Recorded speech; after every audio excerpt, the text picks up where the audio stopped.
Halo Sobat Kick Off Indonesia, selamat malam dan selamat bergabung kembali di Kick Off Vlog. Kali ini kita kedatangan tamu yang sangat istimewa dan beliau adalah orang yang sangat berpengalaman di bidang untuk football medicine. Dia adalah Bang Asep. Apa kabar Bang Asep?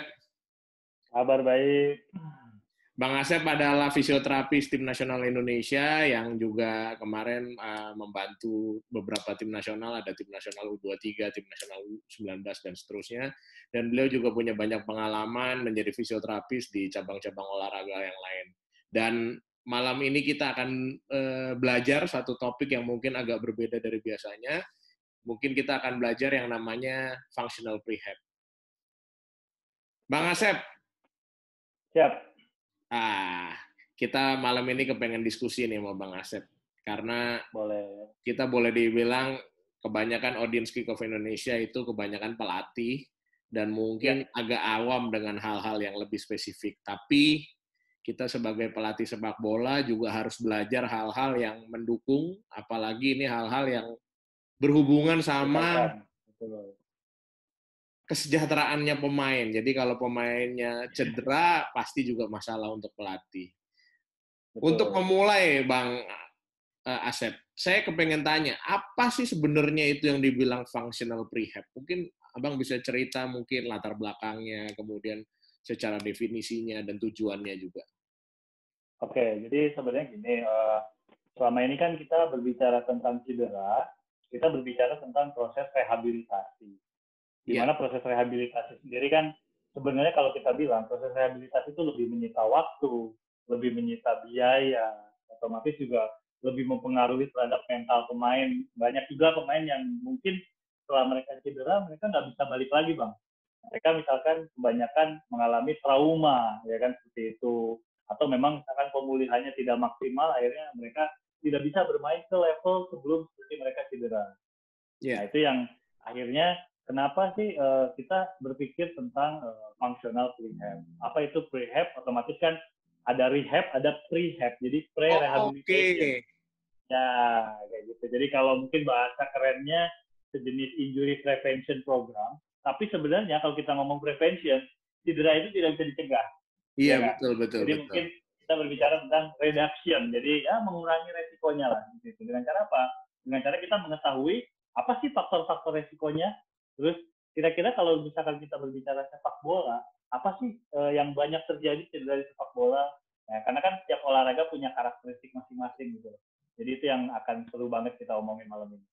Jadi kalau dari terminologinya yang dimasuk prehab ini sebenarnya berlawanannya dengan rehab ya. Kalau rehab itu Betul. setelah cedera, dirawat setelah, kalau prehab ini sebelum cedera itu terjadi, jangan sampai terjadi gitu ya. Iya, jadi kan setidaknya dengan program ini kita ingin semakin banyak orang yang tersadar bahwa lebih baik kita mencegah. Karena kenapa? Ya, secara effort mungkin tidak lebih susah dibandingkan kita setelah cedera, masih harus belajar nepuk, misalkan kalau orang habis operasi dan lain-lain. Terus kalau misalkan juga yang penting gini Bang, banyak orang setelah cedera itu lebih resiko untuk terjadi cedera ulang. Hmm. Jadi kalau sekalinya kena, ya kemungkinan besar untuk kenanya lagi itu tinggi. Gitu loh. Jadi ya memang sosialisasi tentang pentingnya rehab ini yang mesti kita sosialisasikan bareng-bareng. Dan satu lagi menurut aku sih kuncinya ya di pelatih. Karena meskipun dalam satu tim misalkan punya banyak tim medis, punya banyak pelatih fisik yang bla bla bla bla, tapi begitu misalkan keputusan di pelatihnya tidak mengakomodir hal ini, ya akhirnya kan mungkin akan tidak menjadi maksimal programnya berjalan. Gitu. Oke, kalau dari terminologinya sendiri kan prehab tapi di depannya ada kata fungsional. Apa maksudnya fungsional di sini? Yang pasti sih fungsional itu kita bukan hanya berbicara tentang misalkan oke kita melakukan penguatan. Nah, penguatan kan banyak hal ya Bang ya. Misalkan kalau kita ngomong penguatan di gym, oke, boleh dilakukan, tapi kan banyak hal yang mungkin di gym bersifat tidak fungsional. Jadi Hmm. misalkan mungkin contoh melakukan dengan mesin. Sebagai contoh misalkan melakukan leg press. Tapi kan begitu kita berbicara di konteks sport atau apa namanya olahraga permainan kan juga ya memang bermanfaat leg press tapi kan secara fungsional di sepak bolanya kan tidak terlalu banyak apa namanya tidak terlalu banyak gerakan yang sama dengan gerakan leg press. Jadi kalau yang fungsional itu kan lebih ke arah nanti disesuaikan dengan cabang olahraganya. Jadi kalau misalkan oke, sepak bola banyak gerakan seperti misalkan change direction, akselerasi, deselerasi, butuh stability ini itu, mobility ini lebih bagus, ada jumping. Nah, kita di situ bisa analisa, oke, berarti keperluannya adalah ini, seperti itu. Jadi akhirnya dari satu cabang dan cabang lain itu kita bisa beda, tergantung arah kita mau melakukan programnya seperti apa. Dan akhirnya tidak ada suatu program yang kita bilang nih baku gitu, harus begini sih nggak ada. Tapi memang ada beberapa yang dibuat untuk misalkan memang mempermudah, ya kan, dan juga beberapa sebenarnya itu hasil kreativitas juga sih sebenarnya dari baik pelatih fisik, fisioterapi, itu juga bisa kayaknya ini bagus diberikan ini karena misalkan kondisinya seperti ini. Oh kalau ini dia punya kelemahan ini, sebaiknya kita tambahin ini. Jadi sebenarnya idealnya dilakukan memang individual. Tapi daripada tidak melakukan, is better dilakukan secara tim. Ya karena kan kita balik lagi ya, kita mungkin kalau kita ngomong di Indonesia juga kita banyak hal yang harus ditumbuhkan seperti awareness dari pemain untuk melakukan ini di luar jam latihan, ya kan? Yeah. Juga mungkin, jadi kalau aku bilang sih, ya apa yang mungkin kita lakukan ya dimulai dari secara tim dulu gitu. Jadi secara tim, ya ini yang beberapa kali sudah kita coba lakukan dan ada studi case-nya kita waktu di SEA Games kemarin kita lakukan, diberi waktu oleh pelatih, ya saya sih merasa sebagai bagian dari tim medis cedera itu berkurang jauh sekali, Bang. Kecuali cedera yang kita ngomong bersifatnya bersifatnya kontak ya, bersifat ada dari external force. Tapi kalau yang dari internal itu jauh sangat berkurang karena berbicara tentang SEA Games kemarin itu kita bayangkan bermain 7 kali bermain dengan waktu recovery yang cuma 1 hari, main lagi, 1 hari main lagi. Jadi ya benar-benar ini. Jadi mungkin saya bisa coba share sedikit mungkin ya awal-awal tentang cedera, ya kan, tentang cedera di sepak bola. Silakan. Oke, saya coba share screen. Oke, ini materinya football muscle injury dari rehab to rehabilitation. Ya, oke, saya sebagai fisioterapis. Oke, nah ini ini Instagram saya. Oke, nah jadi gini, salah satu yang paling banyak pada pesepak bola sebenarnya cedera otot, itu paling banyak. Jadi ada waktu itu namanya Jan Ekstrand, itu salah satu profesor, dia melakukan riset, Bang. Risetnya itu di 24 klub di UEFA, 15 tim Liga 1, dan juga beberapa tim Eropa lainnya yang dia menggunakan rumput sintetik di kandangnya. Jadi pokoknya total sekitar 51 klub, ada hampir 2.299 pemain bola, dia lakuin riset selama 8 tahun. Nah, penelitiannya ini sudah dipublikasikan juga di American Journal of Sports Medicine.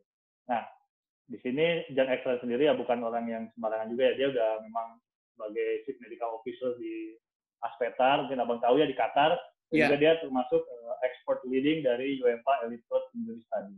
Nah, hasil penelitiannya itu memperlihatkan bahwa banyak banget gitu kan yang mengalami cedera, sampai 2.900-an orang mengalami cedera otot. Jadi begitu di rata-rata dari semua pemain yang diperiksa kan, jadi setiap pemain mengalami hampir 1 kali cedera otot per musim itu minimal. Tapi squad tim dengan yang 25 pemain itu dapat mengalami cederanya sekitar 15 cedera otot. Nah, cedera otot sendiri itu terhitung 31% Bang, dari semua jenis cedera di tim. Karena kan kalau cedera macam-macam ya. Tendon, ligamen, mungkin ada yang concussion dan lain-lain. Itu 31% termasuk besar. Dan juga akhirnya 27%-nya itu bakal mengakibatkan absen karena dia mengalami cedera. Ini yang pelatih nggak suka nih ya. Karena absen.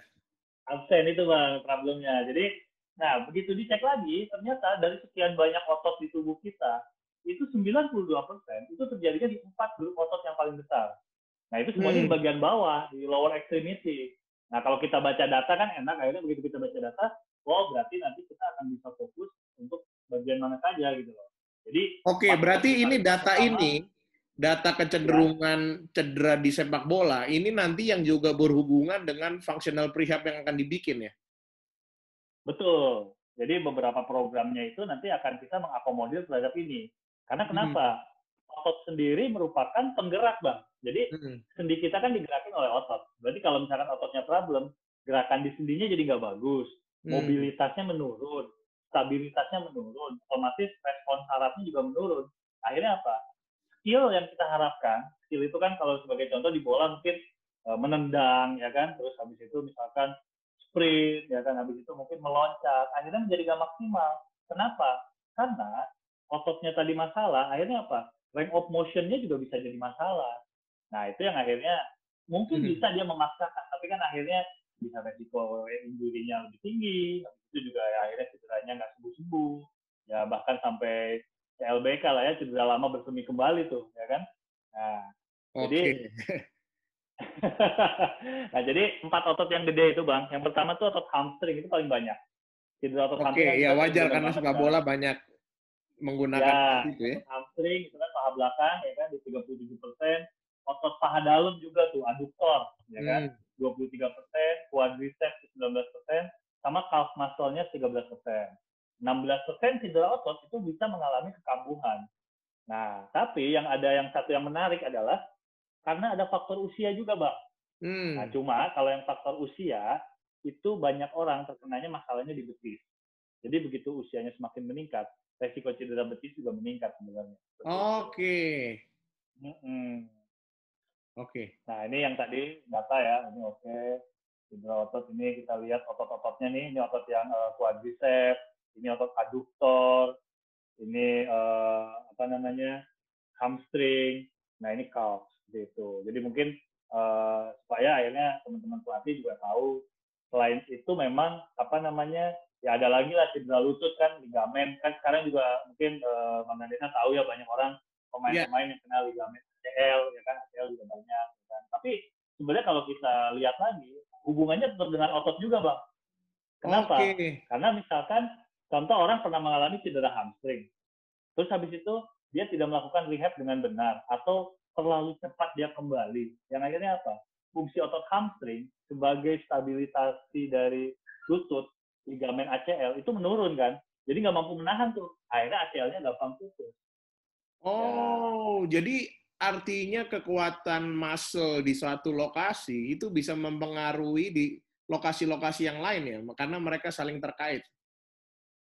Betul, karena kalau kita berbicara tentang stabilisasi dari sendi, itu kan dipengaruhi oleh dua hal, secara aktif dan pasif.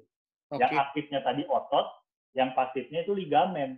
Sama mereka dipengaruhi oleh sistem saraf kan. Nah, jadi kalau misalkan salah satunya error, ya berarti otomatis resiko cedera yang lainnya juga meningkat. Seperti itu. Jadi makanya kenapa kita benar-benar concern terhadap cedera ototnya dulu deh, kita betulin. Jangan sampai nih orang pada cedera otot banyak gitu kan. Atau mereka punya masalah cedera lama yang akhirnya mereka ternyata nggak tahu nih gimana caranya untuk mengurangi resiko sehingga terjadi cedera yang lain atau cederanya yang tadi kambuh seperti itu. Karena sebenarnya apa namanya, cedera karena traumatik itu sampai 70% di bola, dan karena overuse itu sampai 30%. Seperti itu. Oke.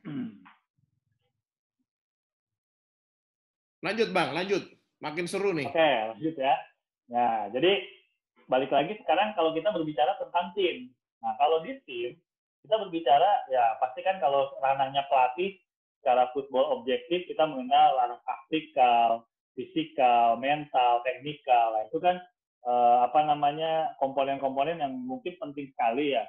Nah, di mana kita sebagai tim medis dan juga tim dari performance, yaitu ada pelatih fisik, ya kan, tim recovery dan lain-lain, kita yang berkontribusi juga, salah satu yang berkontribusi untuk supaya keempat hal ini juga jalan. Nah, otomatis kan Bang, kalau misalkan ada pemain yang cedera, ya pemain akhirnya nggak bisa bermain, ya pelatih nggak bisa menjalankan taktiknya, ya kan. Atau tadi misalkan cedera tapi tidak ditangani dengan benar, akhirnya apa? Secara fisikalnya menurun, ya kan. Mereka cedera, terus itu mudah cedera lagi, akhirnya secara mental mereka terganggu, ya akhirnya secara teknikalnya ya bermasalah. Nah, yang menarik adalah sebenarnya gini, komunikasi itu paling penting Bang antara tim medis, ya kan? Komunikasi antara tim medis dengan pelatih atau dengan manajer itu penting banget. Nah, kenapa? Karena sorry ya, itu kameranya lagi error. Sorry Bang. Oke. Bentar, balik dulu kamera. Saya pakai kamera eksternal. Ya. Nah, ya, oke. Nah, jadi komunikasi di antara medical team dengan head coach atau manajer itu berasosiasi dengan tingkat cedera juga di elite football club. seperti itu. Nah, itu penelitian. Jadi ada 4 faktor, Bang. 4 faktor yang beresiko berkontribusi terhadap pemain itu gampang cedera. Ya. Nah, ini kan hal-hal yang sebenarnya bukan hanya dari sisi medis, tapi juga dari sisi pelatih juga sebenarnya, kepelatihan, manajerial ya kan, dan juga ya otomatis dari dari pemain juga sih. Yang pertama kita mengenal dari beban kerja atau workload dari pemain. Nah itu faktor resiko cedera. Yang kedua, kesejahteraan pemain juga itu menjadi hal yang penting, ya kan. Yang ketiga itu kualitas komunikasi internal di dalam tim. Dan yang keempat, nah ini gaya kepemimpinan pelatih kepala juga itu ternyata pengaruh juga Bang terhadap resiko cedera. Seperti itu. Kalau melihat 4 faktor yang ada di slide ini semuanya boleh dibilang kecuali mungkin yang nomor 2 ya. Ini berarti berhubungan sama pelatih bolanya ya, artinya. Yes. Karena kalau ini kita ngomong beban latihan, betul. Gaya kepemimpinan, terus cara berkomunikasi, ini kan semua kerjanya pelatih. Iya betul Bang. Jadi kalau misalkan pelatihnya kita bisa saling mengerti itu enak banget. Kita sebagai tim medis juga kerja bisa maksimal. Dan maksudnya gini, contoh kan banyak misalkan pelatih yang mungkin tidak bisa mendengarkan kita Bang. Misalkan kayak, oke ini pemain misalkan cederanya ini, setelah diperiksa ini, kemungkinan akan kembali dalam sekian hari, misalkan sekian lama, programnya seperti ini misalkan. Tapi mungkin pelatih ada yang nggak bisa, saya butuh dia bermain misalkan besok. Nah itu kan juga kita kan pusing juga kan, karena akhirnya kita tahu bahwa mungkin akhirnya nggak maksimal. Tapi kan juga kita nggak bisa menyalahkan total dari pelatih, dan mungkin pelatih punya pertimbangan sendiri seperti itu. Gitu loh. Jadi, itu kalau sudah cedera. Tapi bisa nggak pemain yang sebenarnya sehat jadi cedera gara-gara pelatihnya? Bisa juga sih sebenarnya kalau misalkan tadi sih dia sehat tapi beban kerjanya dia mungkin tidak tahu ya, maksudnya tidak terpantau. Ya misalkan dia merasa bahwa semua latihan tuh harus mungkin berat apa gimana. Jadi mungkin kalau pemain belum muntah ya belum asyik gitu kan. Saya nggak tahu juga kan, mungkin ada beberapa tipe pelatih yang seperti itu. Ya itu kan akhirnya terjadi tetap bahwa kalau kita berbicara soal pasti ya soal periodisasi mungkin pelatih fisik lebih banyak tahu. Cuma kalau misalkan kita melihat bahwa beban kerja sendiri kan akan berhubungan dengan waktu recovery juga ya kan. Oke. Seperti itu. Oke. Jadi memang di sini peran pelatih sangat-sangat penting ya untuk bisa melibatkan selalu tim medisnya untuk selalu membuat program itu bersama-sama sehingga yang terbaik akan kita dapatkan untuk atletnya ya. Betul. Intinya kan di atletnya. Jadi kan saya pikir sih kalau udah levelnya klub-klub elit atau tim nasional itu sudah mulai lengkap ya Bang sekarang ya. Sudah ada analis, ya kan, match analis sendiri kan bukan hanya menganalisa pertandingan, tapi juga sampai mungkin sekarang udah menggunakan GPS, ya kan, menganalisa beban kerjanya seperti apa masing-masing pemain atau intensitas latihannya seperti apa. Nah itu yang menurut saya penting sekali. Atau ya mungkin dari segi pelatih sih pasti bakal ada juga metode yang mungkin lebih lebih mudah dibandingkan menggunakan GPS, ya kan. Jadi ada yang melihatnya seperti apa. Karena saya melihat juga kemarin saya sempat lihat juga YouTube-nya dari Coach Bima, saya lihat bagus juga ya tentang periodisasi yang dibikin, ya kan, seperti itu. Jadi mungkin menggunakan Philadelphia dan lain-lain, ya itu menurut saya sih penting banget gitu loh buat pelatih yang akhirnya nantinya mempermudah juga kerja kami sebagai tim medis. Oke. Tapi kalau kita ngomong cedera ya, cedera olahraga, cedera di sepak bola, itu sebenarnya mekanisme terjadinya cedera seperti apa ya? Kita lihat ya, ini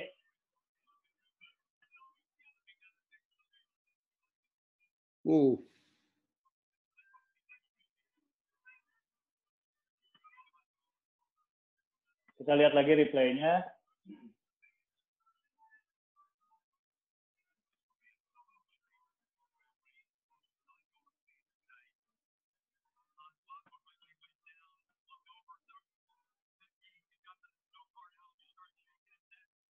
Nah, dia lagi sprint. Oke, dia langsung terjatuh. Oke, nah seperti itu. Oke. Nah, jadi saat dia berlari sprint, nah itu kan tadi nggak ada gangguan tuh Bang. Dia nggak ada gangguan. Nggak ada apa-apa, tiba-tiba tumbang sendiri dia. Tumbang ya kan, jadi dia kehilangan kapasitas untuk mempertahankan gerakan tersebut Bang. Kayak gitu. Jadi apa namanya saat dia sprint. Nah, kalau kita lihat, nah jadi kalau kita ngomong mekanisme kontraksi otot, dia itu kontraksi ototnya pada saat dia gerakannya tuh eksentrik. Jadi Eksentrik, ototnya saat eksentrik memanjang, itu memanjang apa memendek nih? Suka-suka salah nih. memanjang, saat dia Memanjang, oke. memanjang. Ya, dia memanjang, betul, seperti itu. Jadi saat dia memanjang, dia apa namanya mengalami muscle strain. Nah, tapi Hmm, ada mekanisme lainnya kalau untuk orang hamstring, yaitu hmm, misalkan dia saat berubah arah juga bisa, change direction, saat hmm. deselerasi, saat perlambatan, ataupun saat menendang. Jadi pas saat dia nendang tuh kan lagi gerakan yang dia rilis bolanya, itu juga si ototnya eksentrik juga memanjang. Jadi ya itu juga resiko terjadi cedera hamstring seperti itu. Hmm. Apa selalu pada saat kontraksi ototnya pada saat memanjang atau bisa juga pada saat konsentrik, pada saat memendek? Saat konsentrik bisa tapi jarang sih. Hmm. Kayak gitu. Makanya kenapa kalau misalkan cedera otot saat dia memanjang, dia melebihi kapasitas kemampuan buat memanjangnya, nah Hmm. dia bisa terjadi pulling seperti itu. Kalau pas lagi Hmm. memendek sih jarang. Kalau memendek malah mungkin lebih seringnya dia mengalami muscle cramp itu juga bisa. Tapi kalau Oke. misalkan saat memanjang, ya kemungkinan resikonya malah dia robek. Gitu. Nah ini saya udah apa namanya sudah bagi beberapa otot yang tadi yang 4 besar tadi. Hmm. Jadi yang pertama ini otot hamstring. Hmm. Sebenarnya itu paling banyak itu pada saat dia sprint dan stretch. Maksudnya stretch itu bukan lagi stretching, tapi posisi adalah overstretch seperti itu. Hamstringnya bisa mengalami injury, ya. Oke. Terus yaitu quadriceps. Quadriceps saat shooting, ya banyak orang mengalami cedera di otot paha depan ya saat dia shooting, otot paha depannya mengalami strain dan juga saat deceleration itu juga banyak ya kan saat dia perlambatan. Nah, terus kalau misalkan aduktor, otot paha dalam, Ya. itu paling banyak kena orang lagi passing. Lagi passing, dia bisa tiba-tiba masuk strain di aduktornya. Sama Oke. saat dia change direction. Nah, kalau calf, nah calf kan otot betis ya. Nah, kalau otot betis ya dia pada saat jumping. Saat dia jumping, nah bisa timbul masalah lah pada otot betisnya. Sama saat dia akselerasi, seperti itu. Oke. Jadi ini di otot-otot yang tadi banyak sekali kejadian cedera sepak bola itu terjadinya pada saat melakukan aksi-aksi ini ya. Ya, betul. Jadi ya sebenarnya dari sini kita bisa melihat, oke, berarti hal-hal seperti ini yang nantinya mungkin bisa ditambahkan sebagai bagian dari rehab. Ya kan? Jadi Oke. apa namanya, kita latihan gimana caranya untuk change direction, drill-nya seperti apa, deselerasi drill-nya seperti apa. Jadi ya sebenarnya sih kalau misalkan mungkin saya lihat beberapa pelatih fisik sekarang juga sudah menguasai lah hal-hal seperti ini ya. Karena saya lihat juga bentuk latihannya mereka sudah base-nya on football gitu loh. Bukan hanya kita berbicara soal bagaimana apa namanya melakukan gym seperti tadi. Meskipun ya gym sendiri penting, tapi hal-hal seperti ini kan sebenarnya berhubungan sama sepak bolanya gitu loh. Bagaimana mereka akselerasi, ya kan, shooting, ya kan, deceleration. Tapi kalau misalkan kita berbicara tadi ada posisi seperti jumping, apa segala macam, ya itu memang berkaitan juga dengan misalkan latihan-latihan plyometric, ya kan, seperti itu. Oke. Nah, ini kan berarti starting point dari analisa yang kemudian diturunkan menjadi exercise yang ada di functional prehab ya. Betul, betul.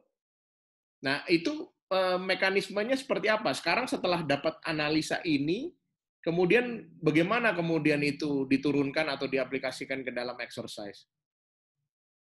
Oke, yang pasti sih kita harus tahu dulu dari faktor resikonya dari apa namanya muscle injury ya. Faktor resiko dari muscle injury itu banyak sekali ya hal-hal yang sebenarnya harus diperhatikan dulu, seperti misalkan dari umur, dari misalkan dia pernah punya riwayat cedera lama, dari muscle strength imbalance-nya, terus training load-nya seperti apa. Nanti baru berhubungan juga dengan etnisitasnya seperti apa, core Hmm. stability, terus habis itu juga pernah mengalami mungkin cedera lutut, ya kan, terus juga level kompetisinya seperti apa. Baru yang paling atas kita berbicara tentang apa namanya warming up-nya seperti apa, postural lumbalnya seperti apa, flexibility imbalance-nya seperti apa. Nah ini akhirnya kita bisa melihat yang seperti ini Bang, bahwa ada faktor yang Hmm. bisa dimodifikasi, ada yang nggak bisa dimodifikasi kan. Kalau yang bisa dimodifikasi kan kita bisa atur nih, misalkan apa namanya, eh, bagaimana sih training load-nya. Nah itu kan berarti otomatis pelatih ya. Terus muscle strength-nya kita lihat, oh ini masih kurang, kita bisa tingkatkan. bagaimana motorik kontrolnya ya kan berhubungan sama sistem kerja sarafnya kita bisa tingkatkan juga. Tapi kalau berbicara tentang umur ya ini kan tadi umur yang meningkat juga resiko meningkat. Resiko riwayat cedera lama juga itu merupakan salah satu yang merupakan faktor resiko yang gampang orang mengalami cedera kemudian hari. Seperti itu. Ya, yang kanan ini yang sifatnya takdir ya, nggak bisa dirubah ya. Takdir, ya.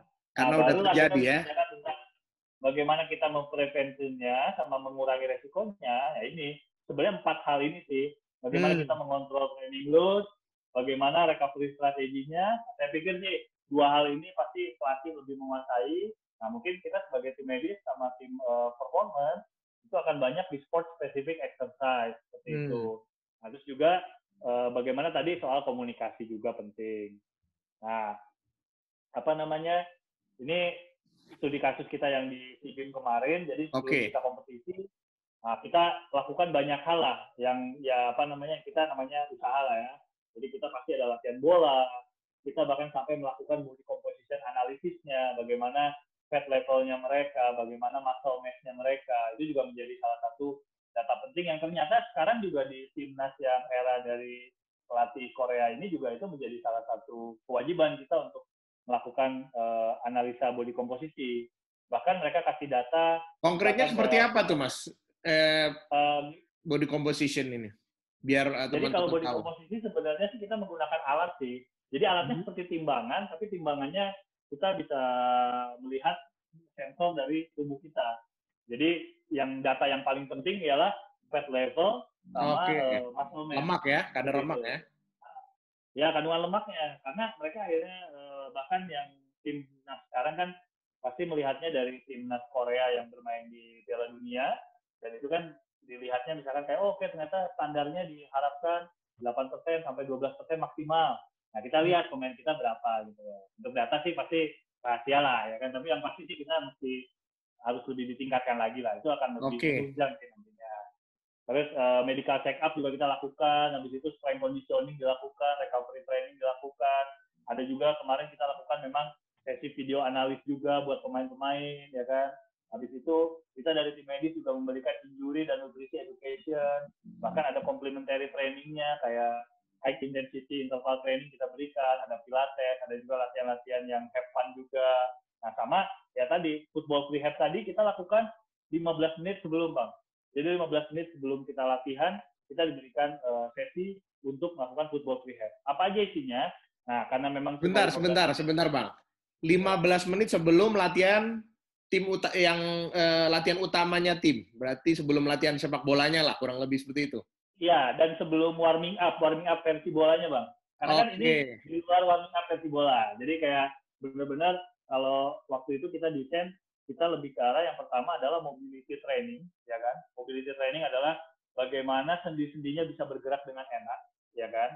Mobility tadi akhirnya berhubungan dengan flexibility, Bang. Jadi nah kalau sekarang sih memang kita akhirnya menggunakan bantuan dengan foam roller ya, seperti itu. Nah, kalau sebelumnya ya kita memang dengan beberapa stretching teknik, ya kan, dan juga beberapa gerakan mobility exercise. Jadi kita harus tahu dulu, misalkan contoh sendi lutut itu fungsinya untuk menekuk dan lurus, fleksi ekstensi. Nah berarti otomatis kita lakukan itu fleksi ekstensi berulang-ulang. Habis itu kita juga melakukan exercise juga, bagaimana bernafas kita nanti membantu otot kita juga kerjanya lebih maksimal itu. Habis itu kita ada stabilization. Nah kalau stabilization berarti kan kita bisa isi dengan beberapa latihan, misalkan aktivasi otot, ya. Aktivasi otot kita mungkin bisa menggunakan ini Bang, mini band, ya kan, mini band yang ya kan, aret ya. Mini band itu lakukan ya seperti itu. Kita juga bisa lakukan beberapa core training, ya kan, yang sederhana, mungkin seperti plank, side plank. Habis itu juga sebenarnya bisa kita masukkan beberapa sesi seperti eccentric exercise. Seperti apa? Sorry. Eccentric exercise kan eccentric. Eccentric, oke. Ya, strength-nya eccentric exercise. Kenapa? Karena tadi kita udah sepakat bahwa mayoritas orang kena cedera pada saat fase eccentric. Makanya kalau misalkan Bang Ganesha tahu tentang latihan yang orang hamstring itu Nordic yang dipegang Nordic hamstring yang dari posisi itu jadi turun. Itu kan sebenarnya eccentric hamstring latihannya. Lalu kalau misalkan untuk quadricep, kita lakukannya adalah kontra nordic. Jadi kalau tadi misalkan seperti ini, nah kalau kontra nordic kita berbalik seperti ini. Jadi akan melatih otot quadricepsnya. Seperti itu. Terus side plank, ya kan, itu plank, itu kita bisa lakukan juga. Dan satu lagi yang penting adalah neuronya, proprioseptiknya. Proprioseptik, oke. Bisa dijelasin nggak tuh apa tuh proprioseptik bahasa awamnya nih? Jadi proprioseptik itu mudahnya adalah saraf perasa gerak sendi. Jadi kita bisa tahu gerakan sendi kita seperti apa. Sebagai contoh, misalkan orang pernah mengalami ankle sprain dulunya. Nah, berarti otomatis proprioseptik di ankle-nya itu rusak. Nah, mereka akhirnya gampang mengalami cedera ulang. Ankle-nya mudah mengalami gerakan seperti berputar seperti itu. Nah, dilatih proprioseptik, nah kita melatih supaya sarafnya ini kembali aware. Jadi misalkan paling gampang ya, kita paling simple, kita berdiri satu kaki nih Bang. Berdiri satu kaki, ya kan, habis itu kita seimbangan, nanti ada seimbangan, balance training. Nanti kalau misalkan dia udah bisa, kita tutup mata untuk challenge. Habis itu bisa juga sambil dia mungkin sambil berdiri, kita bisa latih dengan misalkan kita lempar partner, yang satu lempar bola, dia seperti menendang gitu loh dalam satu posisi berdiri satu kaki. Ini untuk menghidupkan lagi ya yang tadi udah mati itu ya, atau yang rusak ya? Menghidupkan dan maintenance sih sebenarnya. Jadi kalau memang dia belum pernah cedera, ya otomatis untuk maintenance. Karena begitu kita berbicara di lapangan, ya itu kan sudah suatu koordinasi gerakan gitu loh. Jadi mobility-nya harus bermain secara otomatis, sarafnya bermain secara otomatis, stability-nya otomatis. Nah itu yang akhirnya apa? Banyak orang kan kalau misalkan itu nggak dibangunin, terus tiba-tiba langsung masuk ke latihan inti. Nah itu kan kadang ya akhirnya mereka nggak siap. Nah itu akhirnya membuat kita, coba deh kita lakuin. Dan ternyata ya, so far sih kita merasa manfaatnya itu banyak sekali gitu. Seperti itu. Oke. Jadi ini sebenarnya kontennya banyak sekali ya dari functional prehab ini ya?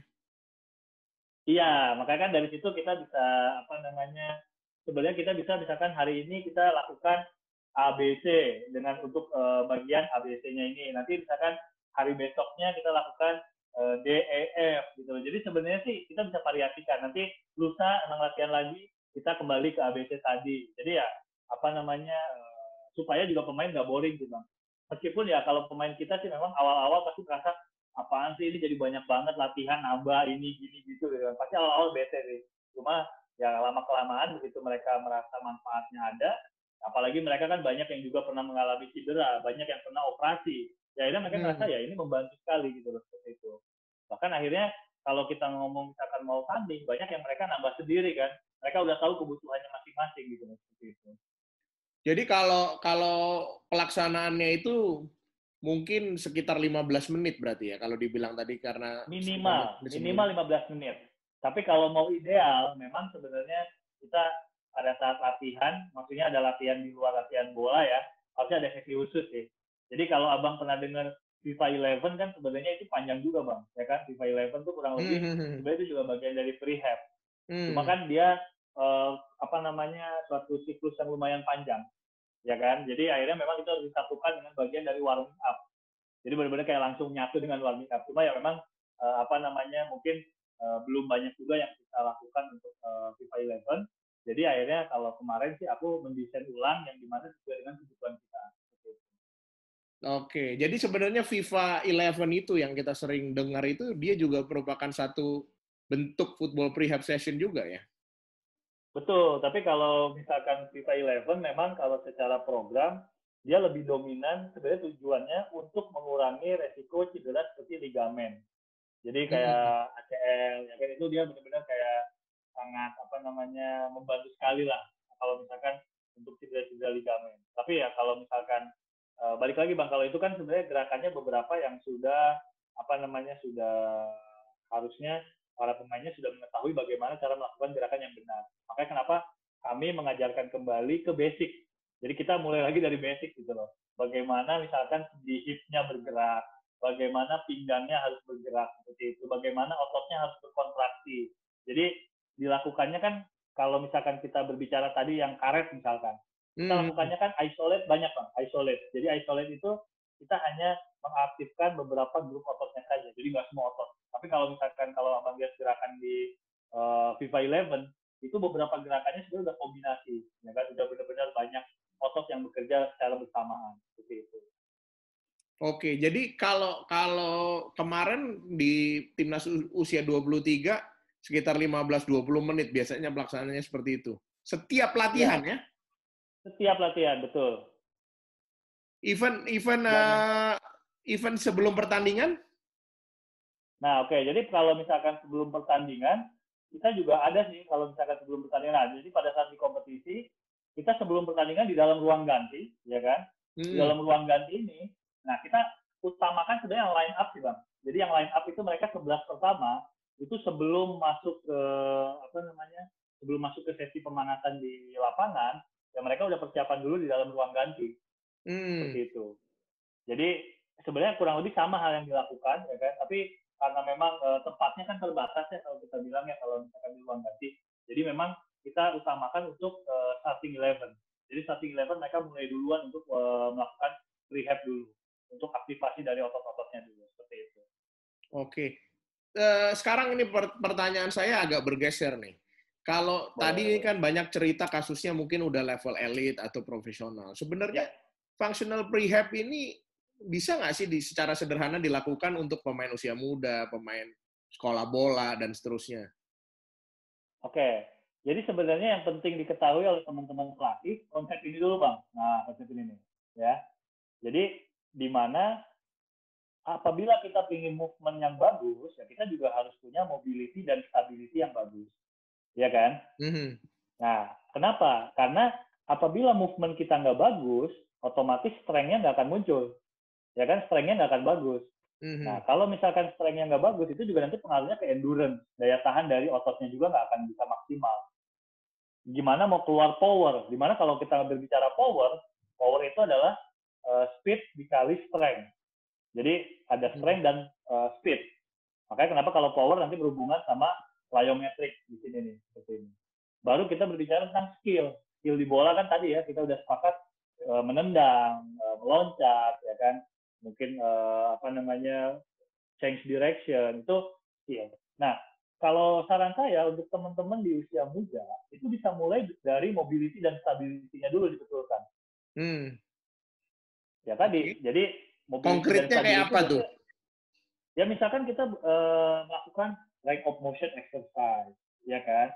Latihan untuk gerakan sendi aja. Jadi buat teman-teman pelatih ya minimal harus mengetahui, oke, lutut kita fungsinya apa? Menekuk, lurus misalkan. Oke, berarti gerakan itu yang harus nanti dijadikan salah satu bagian dari tadi warm up yang terpisah tadi. Seperti Kenapa? dynamic Karena stretching seperti itu mungkin? nah betul dynamic stretching juga bisa, ya kan? Itu kan kayaknya sih udah masuk ke dalam materi apa namanya kepelatihan juga kan ada ya di materi sertifikasi kepelatihan juga kan.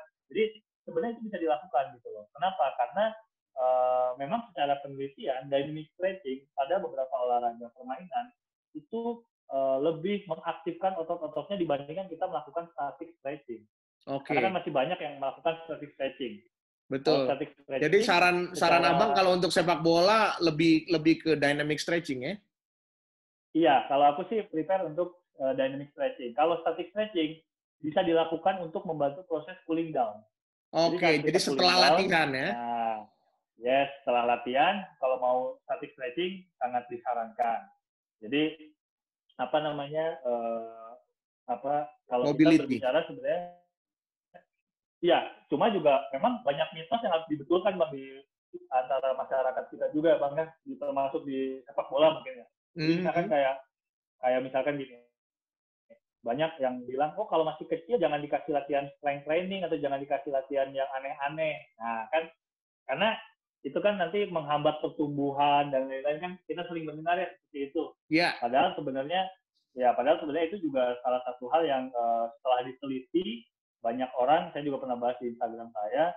Jadi itu merupakan apa namanya salah satu mitos gitu loh. Jadi Hmm. kalau misalkan weight training, kalau masih pubertas atau masih kayak anak-anak, bisa mempengaruhi lempeng pertumbuhannya jadi nggak tinggi gitu kan seperti itu. Hmm. Padahal sebenarnya ya apa namanya resistance training tadi sih aman-aman aja gitu loh, efektif untuk anak-anak gitu loh, seperti itu. Nggak mempengaruhi dari lempeng pertumbuhan meskipun dilakukan sebelum dia misalkan masa pubertas. Kenapa? Karena kalau misalkan kita berbicara tentang benefitnya dari latihan-latihan rehab ini, itu kan otomatis juga tulangnya bisa lebih kuat, ya kan? Habis itu Hmm. mobilitas lebih bagus, stabilitas lebih bagus, yang pada akhirnya meningkatkan dia punya strength, dia meningkatkan speed, dia meningkatkan power. Pada intinya terjadi pengurangan resiko cedera. Seperti Hmm. itu. Tapi yang harus diperhatikan adalah dilakukan dengan teknik yang bagus gitu loh. Seperti itu. Jadi bukan cuma asal melakukan. Seperti Iya, itu iya, sih. iya, Jadi iya. yang mungkin perlu kita garis bawahi Kemudian adalah juga mungkin kalau bebannya juga harus tepat ya. nah, bebannya karena harus progresif overload. Jadi nggak boleh kayak kita langsung apa namanya langsung berat juga nggak boleh. Benar-benar kayak harus progresif dan overload. Karena kalau nggak ada overload ya latihannya gitu-gitu aja ya nggak ada peningkatan kan. Jadi memang harus progresif, ada progresnya. Gitu. Oke, jadi kalau untuk anak-anak, advice-nya Bang Asep adalah memang fokus ke mobility dan stability tadi ya. Yes, betul. Karena kalau misalkan mobility dan stability-nya bagus, movement-nya akan lebih bagus seperti itu.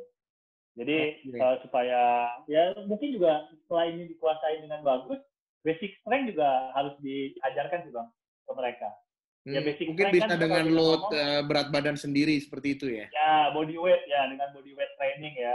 Misalkan kalau kita berbicara kan mungkin push up ya kan seperti itu kan hal-hal yang sederhana mudah tapi juga kita sendiri harus tahu misalkan kayak kalau dia nggak bisa push up yang biasa bagaimana kita meregresi kan jadi kalau latihan itu ada dua ada progression ada regression jadi Ya. kalau dia memang nggak bisa progression ya regression dulu oh berarti kalau dia nggak bisa langsung menumpuk berat badannya mungkin kita bisa bantu dengan misalkan di box dia di box kalau di box saja berat di dinding gitu jadi kita harus kreatif oh ini karena tiap orang kan beda-beda kemampuannya itu yang harus kita lihat anak Oke, ini ini udah mau menarik ya. gimana Jadi kalau pada kasus push up, misalnya anak-anak itu belum bisa push up, orang kita bilang push up itu basic, tapi ternyata juga belum bisa. Mungkin itu bisa di regression dengan cara misalnya ya dia dikasih ketinggian yang lebih tinggi, mungkin kalau enggak makin lebih betul tinggi lagi sudutnya hanya diubah dengan betul tembok ya.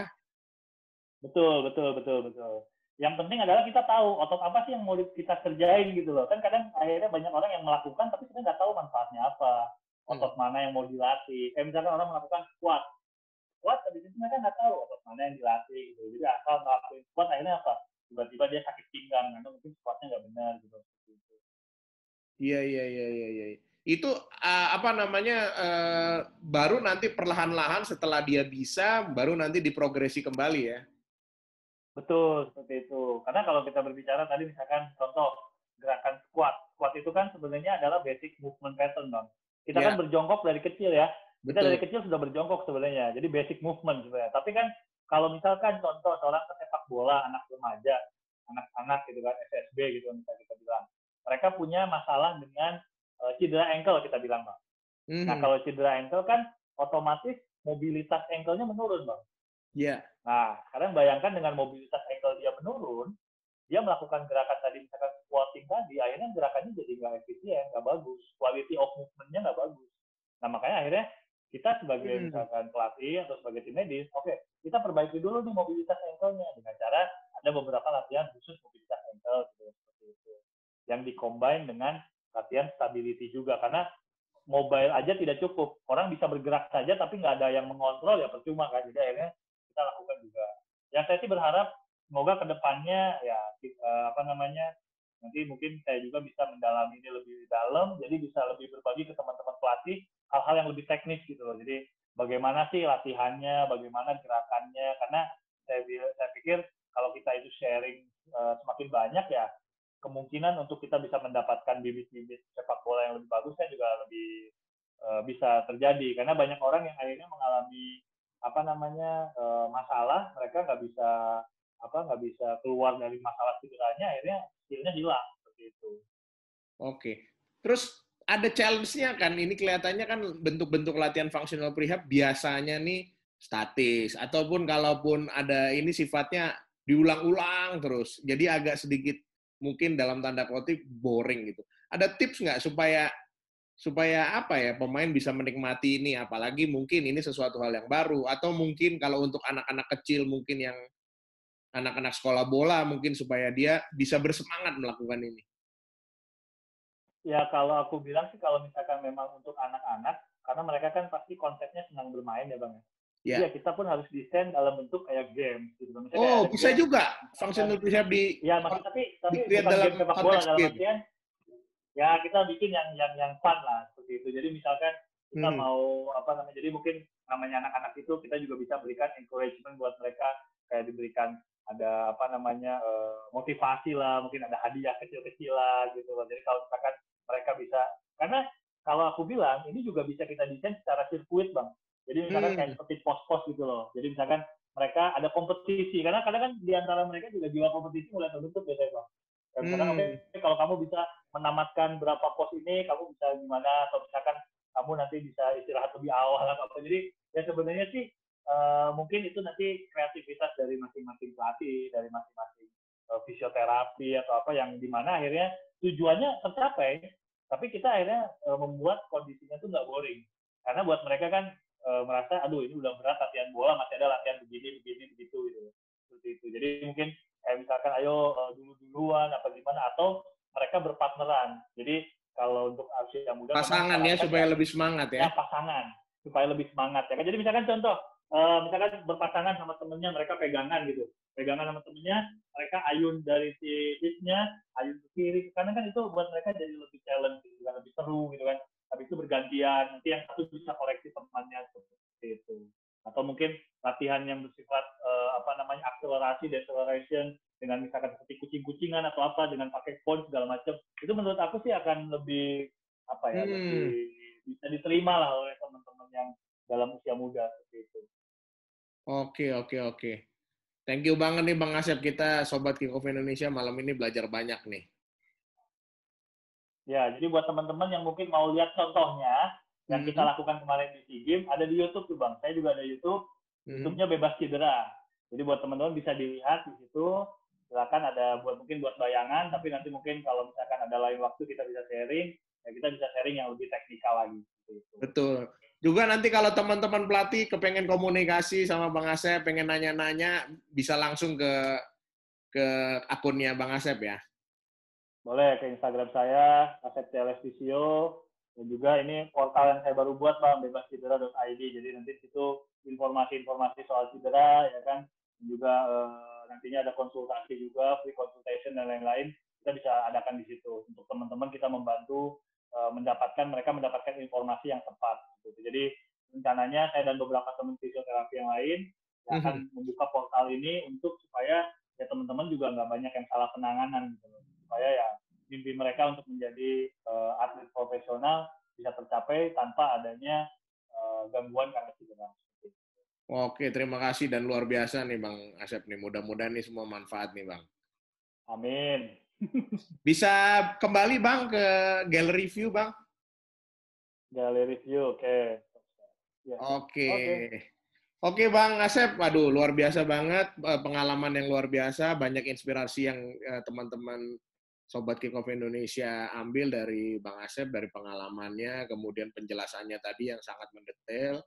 Mudah-mudahan ini juga bermanfaat untuk treatment mereka ke pemain-pemain mereka, sehingga pemain-pemain Indonesia ke depannya juga jadi lebih baik. Amin. Sukses terus Bang Asep untuk tugas-tugas Bang Asep dan karirnya Bang Asep ke depannya. Siap. Terima kasih banyak sekali lagi. Sama-sama Bang Anita, terima kasih banyak buat undangannya. Oke. Dan buat Sobat Kickoff Indonesia, terus nantikan vlog-vlog menarik dari Kickoff Indonesia. Pantau terus info kepelatihan sepak bola terbaru lewat kickoffindonesia.com. Dan jangan lupa bahwa permainan sepak bola tidak akan dimulai tanpa kick-off.